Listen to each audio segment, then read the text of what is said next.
بسم الله الرحمن الرحيم. السلام عليكم ورحمة الله وبركاته. الفاتحة إلى حضرة النبي سيدنا محمد صلى الله عليه وآله وصحبه وسلم. كرام الفاتحة. أعوذ بالله من الشيطان الرجيم. بسم الله الرحمن الرحيم.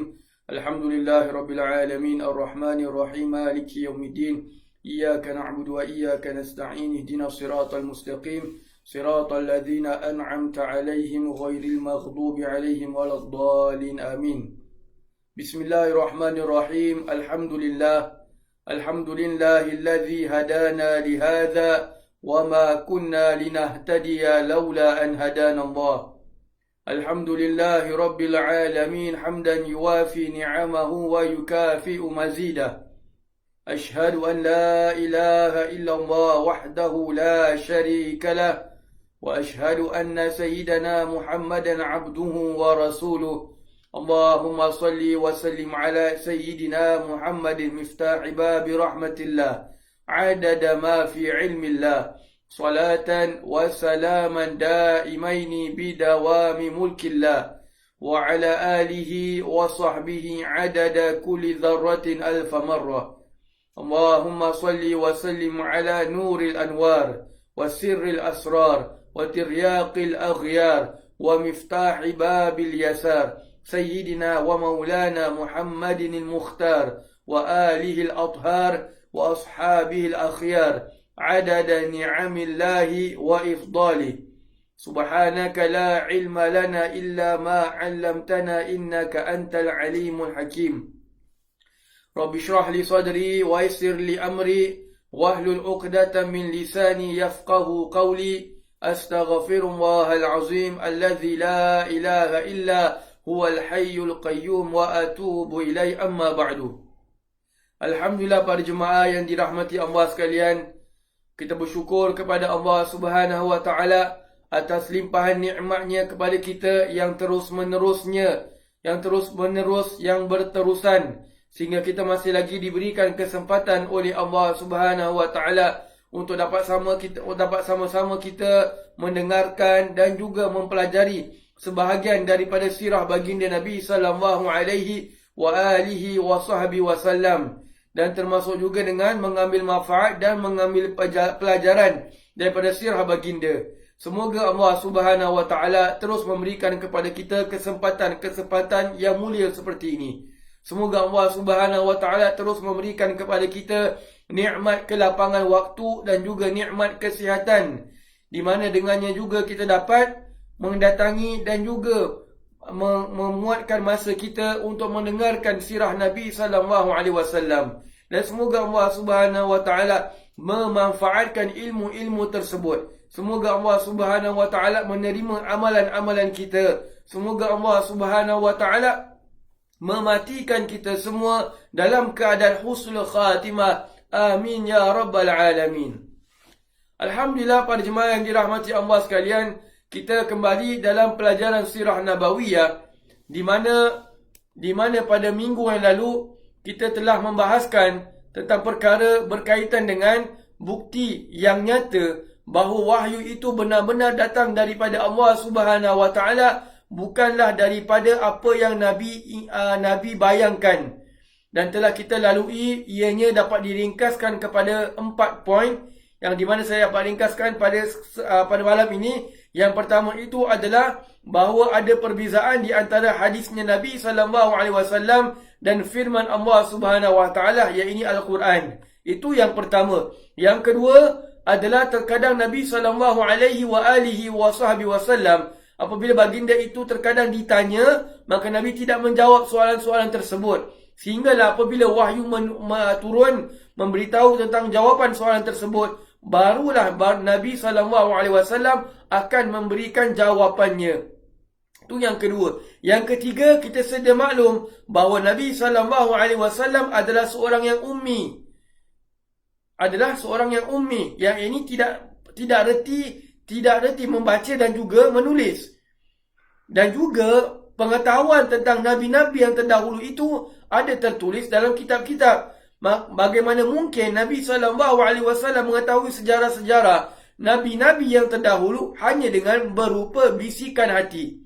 Subhanallah. Jadi itu jelas bahawa wahyu itu datang daripada Allah Subhanahu Wa Taala. Kemudian kita telah lalu, walau andai kata Nabi tidak ummi sekalipun, maka tidak mungkin wahyu itu datang daripada Nabi sendiri, kerana seseorang tidak akan mampu untuk menulis satu ayat seperti Al-Quran. Subhanallah. Kemudian poin yang keempat adalah Nabi SAW sudah kita mengetahui bahawa Nabi itu adalah seorang yang jujur. Nabi SAW adalah seorang yang amanah, dan itu sudah berjalan dalam kehidupan Nabi SAW selama 40 tahun. Takkanlah hanya sekadar mendapatkan wahyu, hanya sekadar Nabi nak membayangkan wahyu itu, Nabi menjadi orang yang sebalik daripada sifat kejujuran. Itu adalah satu perkara yang mustahil. Jadi dengan ini jelaslah bahawa wahyu itu benar-benar datang daripada Allah Subhanahu Wa Taala. Baik. Daripada pada malam ini kita lanjutkan pada tajuk yang baru daripada sirahnya Nabi SAW, tentang, walaupun ini tajuk yang kecil, tapi dia ada tertulis dalam certain kitab sirah. Maksudnya ditulis dalam certain kitab sirah ni maknanya apa? Ada tajuk yang khusus. Jadi dalam kitab sirah Al-Halabiyah, pengarang itu membawakan satu tajuk yang khusus, tajuk kecil yang khusus, iaitu tajuk tentang pensyariatan wudu. Pensyariatan wudu. Baik. Kenapa tajuk ini menjadi tajuk yang kecil? Kerana apa? Tentang masalah perkara yang berkaitan dengan wudu ini, atau perkara yang tentang bilakah sembahyang itu diwajibkan, yakni sembahyang 5 waktu diwajibkan, kita sedia maklum. Yakni setelah Nabi SAW pulang daripada peristiwa Isra dan Mi'raj, kan, Nabi menerima perintah solat, langsung dibagi. Perintah solat itu merupakan hadiahnya Allah Subhanahu Wa Taala. Maka setelah itulah barulah diwajibkan perintah solat 5 waktu untuk umat Islam. Baik, itu tentang solatnya. Bagaimana pula tentang wudu? Bagaimana pula tentang wudu? Subhanallah. Jadi, maka tajuk yang kecil ini akan menceritakan kepada kita, akan mengongsikan kepada kita tentang perkara yang bersangkutan dengan bilakah wudu itu disyariatkan. Maknanya bilakah wudu itu ada dalam agama Islam. Sedang kita tahu tentang solat, tapi wudu ni bila?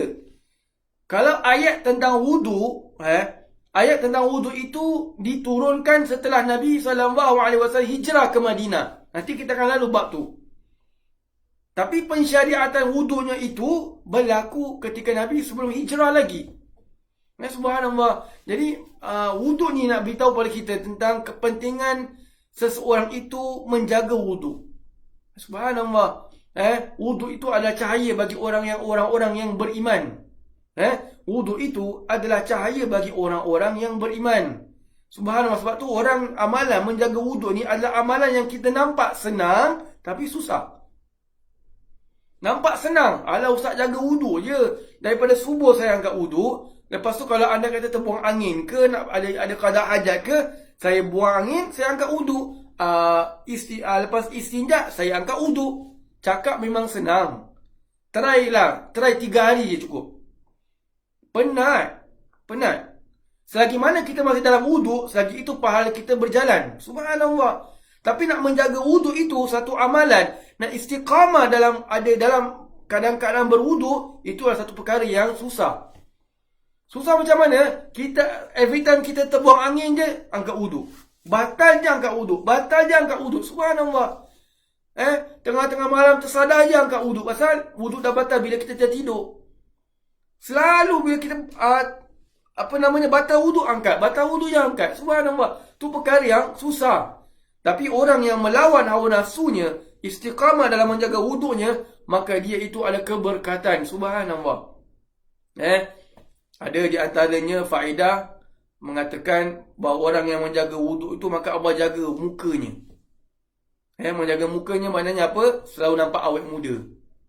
Maka siapa-siapa yang rasa nak petua awet muda yang natural, insya-Allah, maka selalu kekal dalam wuduk. Tak payah nak injek-injek semua, tak payah. Tak payah. Tapi kita kena ingat, kalau kita angkat wuduk sekalipun, kalau memang kita niat nak awet muda sekalipun, kita kena ingat, kalau anda kata umur tu sudah lanjut, tetap akan nampak shining kat muka. Tahu? Shining. Kita senyum, ni ada kedut-kedut kat sini.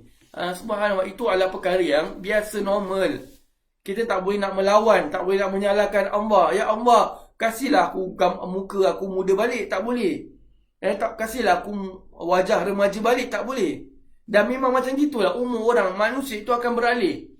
Yang kecil akan beralih remaja, yang remaja akan meningkat dewasa, yang meningkat dewasa akan meningkat kepada umur tua. Selalu masalahnya dewasa pergi tua ni selalu orang confuse. Dah 70 tahun pun, muda lagi tu. Muda lagi. Bila tua pun tak tahu. Subhanallah. Jadi bila kata tentang wuduk ni dia menjaga muka. Subhanallah. Dan ada juga mengatakan bahawa orang selalu dalam keadaan wuduk ni, maka rezeki yang dicari itu akan berkat. Lauk yang dimasaknya itu akan menjadi sedap. InsyaAllah. Tapi janganlah sengaja pula. Ustaz kata kalau angkat wuduk masak lauk sedap, serai pun tak letak, bawang pun kau tak letak, garam pun kau tak letak, baik tak payah makan, minum air putih sudah. Subhanallah. Bukan maksudnya terima macam gitu. Subhanallah. Mungkin ada improvement. Subhanallah. Baik.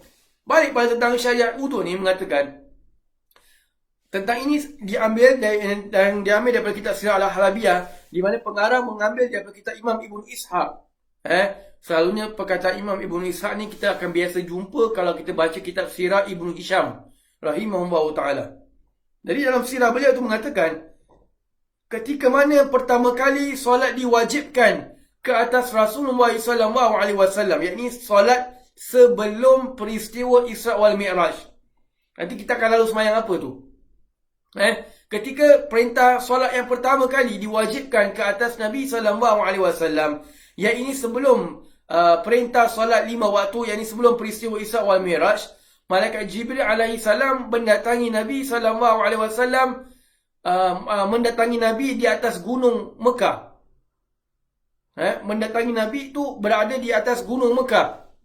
Macam mana rupa malaikat Jibril itu, wallahu a'lam, tapi itu yang Nabi lihat. Subhanallah. Kemudian malaikat Jibril AS mengisyaratkan kepada Nabi untuk menekankan tumitnya Nabi SAW. Seolah-olah malaikat Jibril mengatakan kepada Nabi, seolah-olah macam suruh signal pakai tumit. Maka Nabi tekan. Ada pula riwayat mengatakan yang menekan itu adalah malaikat Jibril sendiri. Subhanallah. Jadi bila Nabi SAW ataupun dalam riwayat yang lain mengatakan adalah malaikat Jibril yang menekan itu, maka keluarlah mata air. Keluarlah mata air. Subhanallah. Air mata air itu, mata air itu adalah di antara air yang mutlak.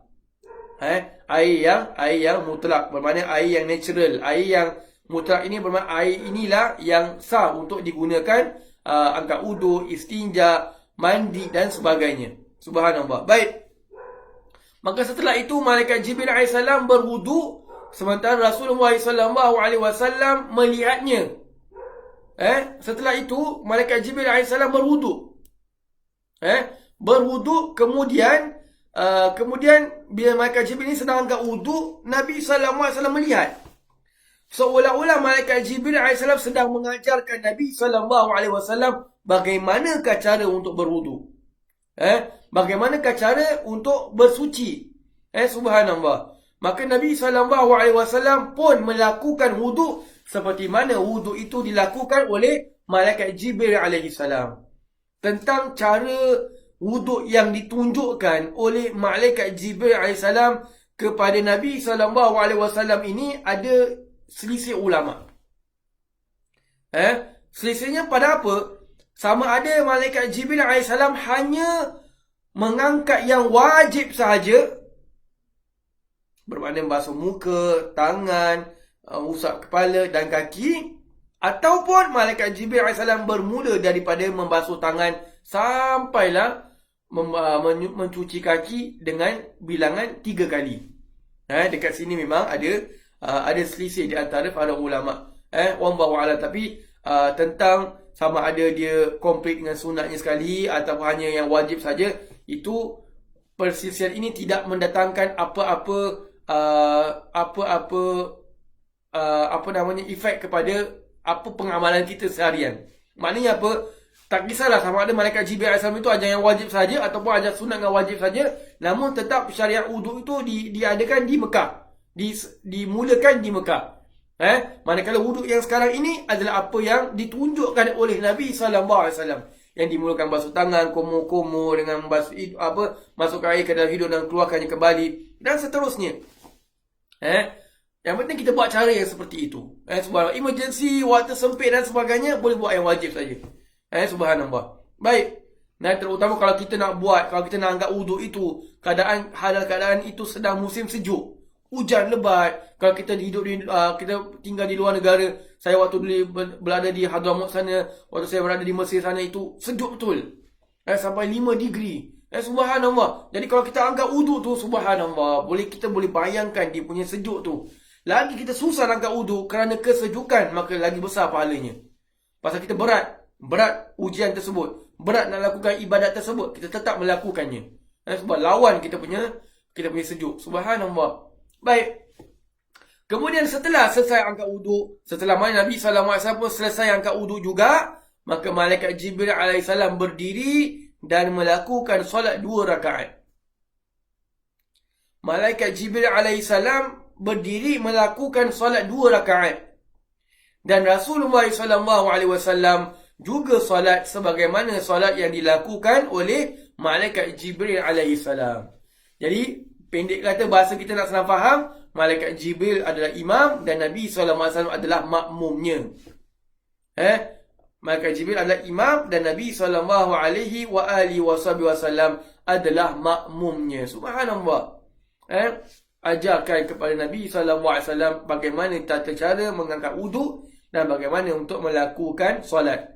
Kerana solat yang dilakukan ini adalah solat pertama kali yang dilakukan oleh Nabi SAW. Yang telah saya katakan tadi, awal pembukaan kelas tadi, bahawa ia adalah semayang yang diwajibkan sebelum semayang 5 waktu, iaitu sebelum peristiwa Isra' wal Mi'raj. Baik. Tentang solat apa yang dilakukan oleh malaikat Jibril AS dan juga Nabi SAW sini ada diperselisihkan oleh ulama.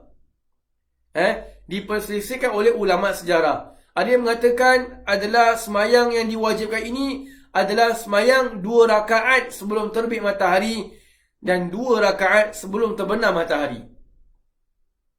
Semayang diwajibkan ke atas Nabi itu, jadi sebelum adanya 5 waktu ini, adalah semayang yang berupa 2 rakaat sebelum terbit matahari dan 2 rakaat sebelum terbenamnya matahari.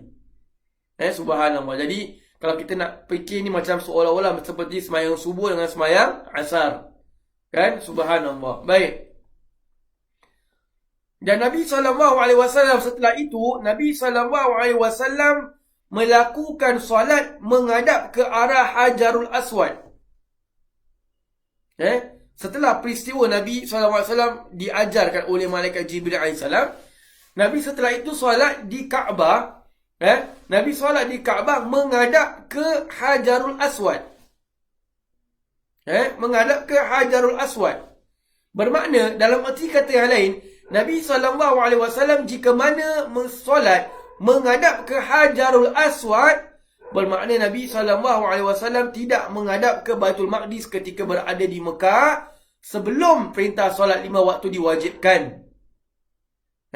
Bermakna Nabi SAW ketika berada di Mekah sebelum perintah solat 5 waktu diwajibkan, yakni sebelum sebelum peristiwa Isra' wal Mi'raj, Nabi solat ketika itu menghadap ke arah Hajarul Aswad. Kerana apa? Kerana Nabi SAW hanya menghadap ke Baitul Maqdis, kiblat pertama orang Islam, jika mana Nabi solat di antara rukun Hajarul Aswad dan rukun Yamani. Rukun Hajarul Aswad dan rukun Yamani. Ustaz, rukun Yamani ni kat mana? Rukun Yamani ni satu rukun sebelum Hajarul Aswad. Kalau kita yang pergi umrah, yang pergi haji, tiap kali lepas kita lalui rukun Yamani tu, tu ada tempat mustajabnya doa. Sunat istilam rukun Yamani. Kemudian kita baca apa? Rabbana atina fid dunya hasanah. Kan? Kita baca Rabbana atina fid dunya hasanah wa fil akhirati hasanah wa qina azabannar. Subhanallah, doa itu sebenarnya kat mana-mana pun tak jadi masalah untuk kita baca. Lepas sembahyang ke, lepas angkat wudu ke, tak jadi masalah. Cuma tempat tu doa mustajab. Jadi kalau kita minta Rabbana atina fid dunya hasanah, ya Allah berikan kepada aku kebaikan di dunia, wa fil akhirati hasanah, dan kebaikan di akhirat. Jadi dia bila kata kebaikan dunia, kebaikan akhirat, dia menyeluruhi semua, general, umum. Subhanallah. Baik, kemudian jadi balik tadi dikatakan tadi, jika mana Nabi SAW solat 5 waktu, kalau dalam cerita sirah kita akan lalu bab tu, Nabi kalau bila ketika berada di Mekah, ketika Nabi SAW solat 5 waktu, Nabi akan menghadap kat mana? Antara rukun Hajar Aswad dengan rukun Yamani. Dia menghadap sana, menghadap ke Baitul Maqdis. Subhanallah. Baik. Balik pada tentang Nabi SAW dan Malaikat Jibril AS. Setelah selesai daripada solat, setelah Nabi SAW melakukan solat itu, maka Malaikat Jibril AS berkata kepada Nabi SAW, inilah tata cara solat ya Rasulullah. Inilah tata cara solat ya Rasulullah. Kemudian Nabi pun pergi. Subhanallah. Kemudian Nabi pun pergi. Subhanallah. Baik. Berkenaan dengan bilakah Nabi SAW didatangi oleh Malaikat Jibril AS pada peristiwa ini? Maknanya peristiwa Nabi angkat wudu ni, bilakah peristiwa ini berlaku? Subhanallah, benda ni, perkara ni ada diperselisihkan oleh ulama. Maknanya apa? Ada ulama mengatakan peristiwa ini berlaku setelah seminggu Nabi menjadi Rasul. Subhanallah. Ada riwayat mengatakan sedemikian. Setelah mana seminggu Nabi mendapat wahyu yang pertama, maka Nabi SAW didatangi oleh Malaikat Jibril AS, mengajarkan Nabi angkat wudu dan juga mengajarkan Nabi melakukan solat. Dan ada pula yang mengatakan adalah Malaikat Jibril AS mengajarkan Nabi bagaimana untuk mengangkat wudu itu adalah ketika Nabi SAW selesai daripada mendapatkan wahyu yang pertama. Nabi dapat surah Iqra di atas, Nabi turun ke bawah. Bila Nabi turun ke bawah, di situlah Nabi SAW berjumpa dengan Malaikat Jibril sekali lagi, dan Malaikat Jibril mengajarkan Nabi untuk mengangkat wudu. Subhanallah. Jadi kat sini saya bawakan dua riwayat. Mungkin ada riwayat yang lain, wallahu a'lam. Mungkin juga ada riwayat yang lain, tapi yang saya ketemu dua riwayat inilah. Satu yang baru kita ceritakan tadi, Malaikat Jibril salam mengisyaratkan kepada Nabi untuk menekankan tumit Nabi yang mulia, dan ada pula yang mengatakan ketika Nabi turun daripada mendapatkan wahyu yang pertama. Baik, setelah itu Malaikat Jibril pun pergi. Maka Nabi SAW pun pulang ke rumah bertemu dengan Sayyidatina Khadijah Al-Kubra radhiyallahu anha. Lalu Nabi SAW bila pulang ke rumah, belum cakap apa-apa lagi, tidak ada duduk sembang-sembang lagi, tapi pulang ke rumah langsung mengajarkan Sayyidatina Khadijah Al-Kubra radhiyallahu anha tata cara bagaimanakah untuk mengangkat wudu, atau bagaimanakah untuk bersuci sebelum solat.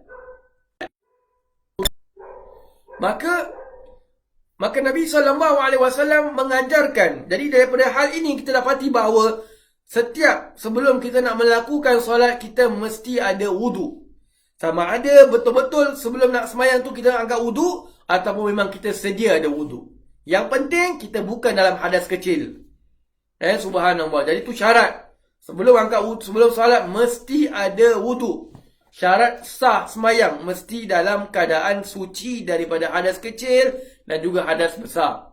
Subhanallah. Jadi Nabi bila pulang, Nabi mengajarkan kepada Sayyidatina Khadijah Al-Kubra radhiyallahu anha tata cara bagaimana untuk mengangkat wudu untuk salat, seperti mana yang tadi diajarkan oleh Malaikat Jibril AS.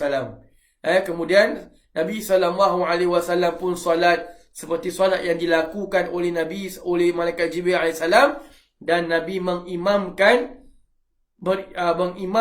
Sayyidatina Khadijah Al-Kubra radhiyallahu anha. Nabi balik pulang, ceritakan kepada Sayyidatina Khadijah, bermakna ajarkan kepada Sayyidatina Khadijah bagaimana untuk angkat wuduk, atau bahasa senang bagaimana untuk bersuci untuk solat. Pada awalnya begitulah maknanya, bersuci untuk solat. Subhanallah, bersuci untuk solat, kemudian bagaimana untuk solat, dan Nabi yang memimpin, mengimamkan Sayyidatina Khadijah Al-Kubra bagaimana tata cara untuk melakukan solat. Perkara ini apa yang kita boleh ambil faedah, subhanallah, apa yang kita boleh ambil pengajaran daripada kisah yang mulia ini adalah Nabi SAW apabila mendapatkan sesuatu perintah, mendapatkan sesuatu ilmu, maka Nabi SAW akan memulakan dengan kaum keluarga baginda Nabi SAW terlebih dahulu, terutama isteri yang tercinta. Subhanallah, Nabi sebelum nak mengajarkan kepada orang lain, walaupun kita tahu bahawa ketika itu yang beriman dengan Nabi itu adalah Sayyidatina Khadijah Al-Kubra radhiyallahu anha, walaupun sedemikian rupa tetap Nabi mengutamakan Sayyidatina Khadijah, mendahulukan isteri. Jadi kita, wahai para suami, kalau kita ni jenis orang, maaf katalah, bukan kita orang kat sini, kalau kita ni jenis suami yang suka pergi belajar agama, maknanya suka pergi belajar agama tu satu perkara, tapi pergi belajar agama tak bawa isteri lah maknanya. Mungkin kelas tu khusus untuk kaum lelaki, mungkin kelas itu penuh, atau memang suami dah biasa tak bawa isteri lah. Leceh lah nak buat mak kau ni, nak make up lah, orang nak pergi belajar buat make up pula. Contoh, bukan orang sini lah, orang sebelah atas sengit sikit. Subhanallah. Jadi kalau suami yang jenis seperti itu tak bawa isteri, maka setiap kali apa saja buah ilmu yang didapatkan daripada pengajian tersebut ataupun kelas tersebut, harap silalah kongsikan kepada kaum keluarga kita. Tadi bapa pergi kelas tadi, ustaz tu cakap wuduk tu adalah untuk awet muda muka kita. Awet muda tu apa bab? Awet muda tu maknanya apa? Muka kita selalu nampak young saja. Young je. Dia bukan young and dangerous, tapi young and lovely. Contohlah, kongsikan kepada kaum keluarga kita, kongsikan kepada anak kita, kongsikan kepada isteri kita. Subhanallah. Jangan kita dah tahu perkara tu, buat dia ya apa pasal lah, kau tak nak pergi belajar kan, tu kau berpasal. Kau tak nak pergi belajar kan, bapa tak nak bilang kau. Subhanallah. Kita bila ada itu bonding, cari keluarga, kongsi bersama keluarga, ada masalah kongsi dengan keluarga, kita ada bonding gitu, keluarga kita akan menjadi erat.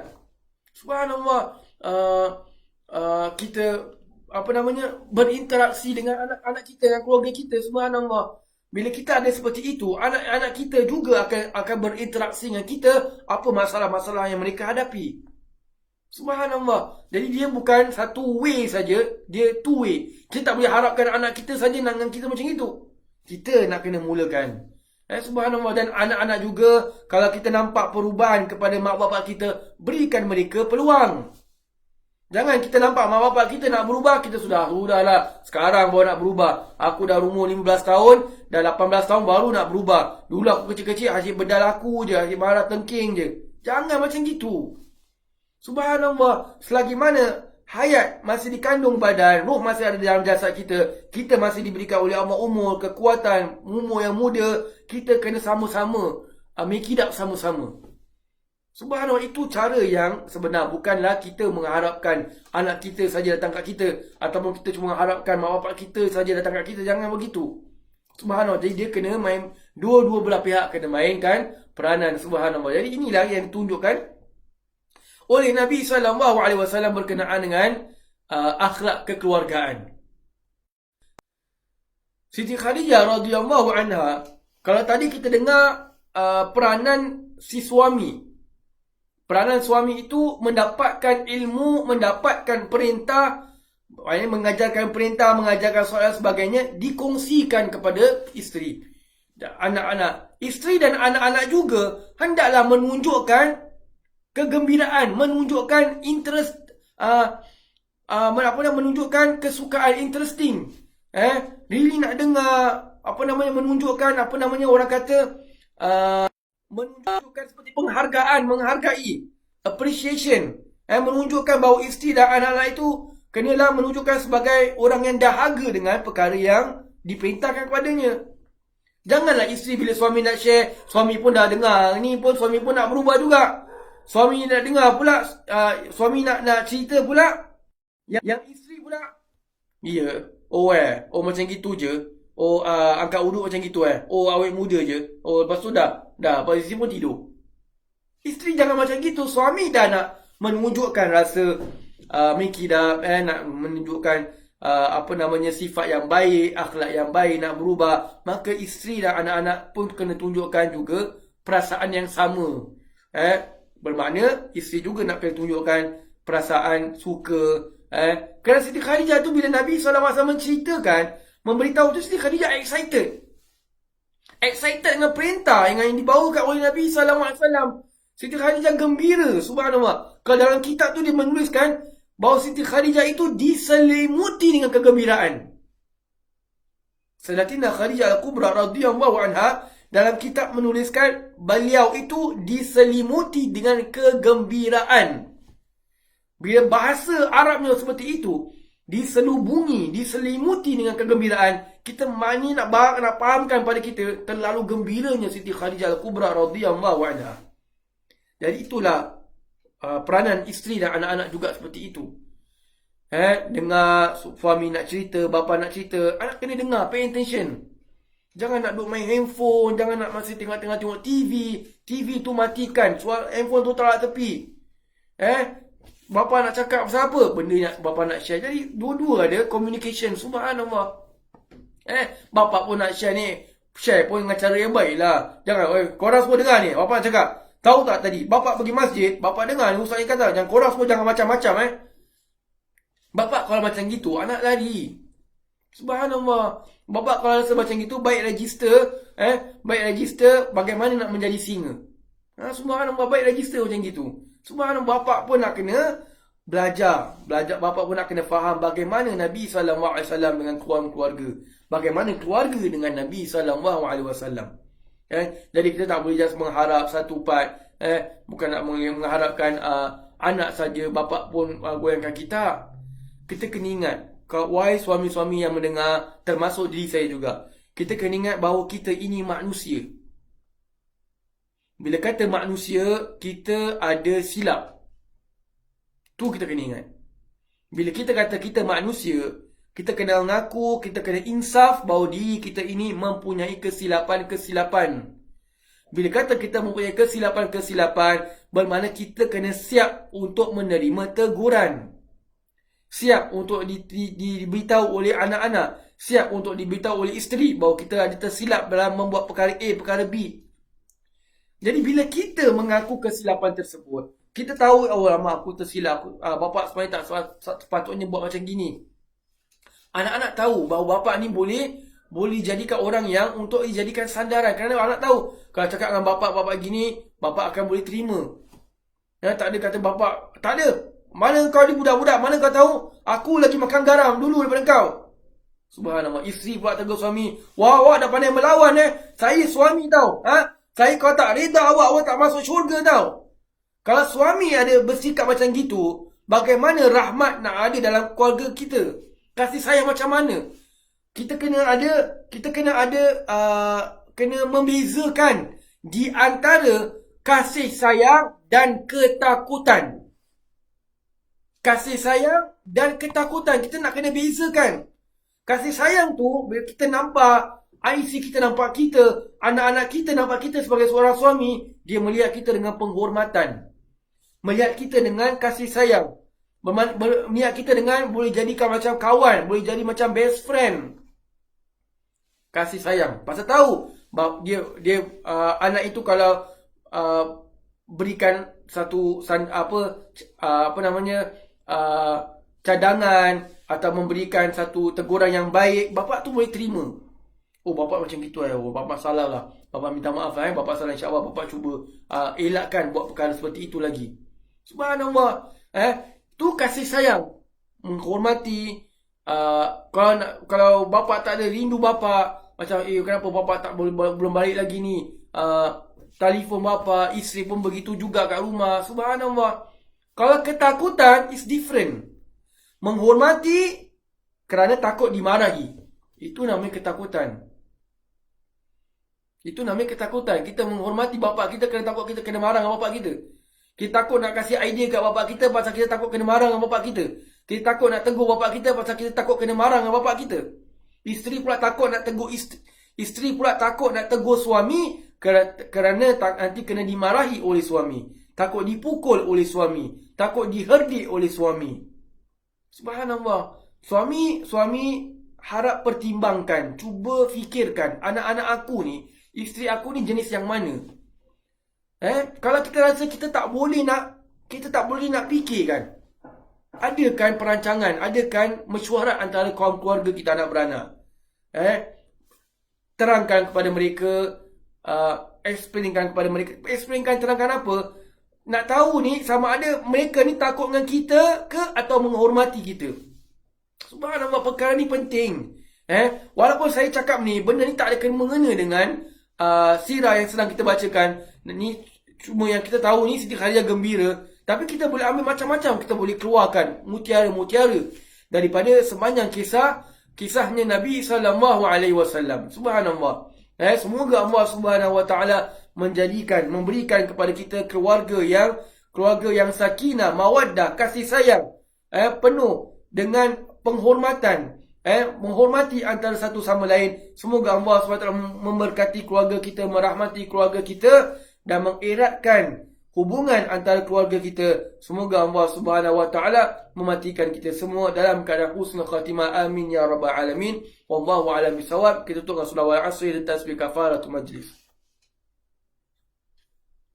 Subhanakallah. Wa sallallahu ala sayyidina Muhammadin wa ala alihi wa sahbihi wa sallam. Walhamdulillahi rabbil alamin. Assalamualaikum warahmatullahi wabarakatuh.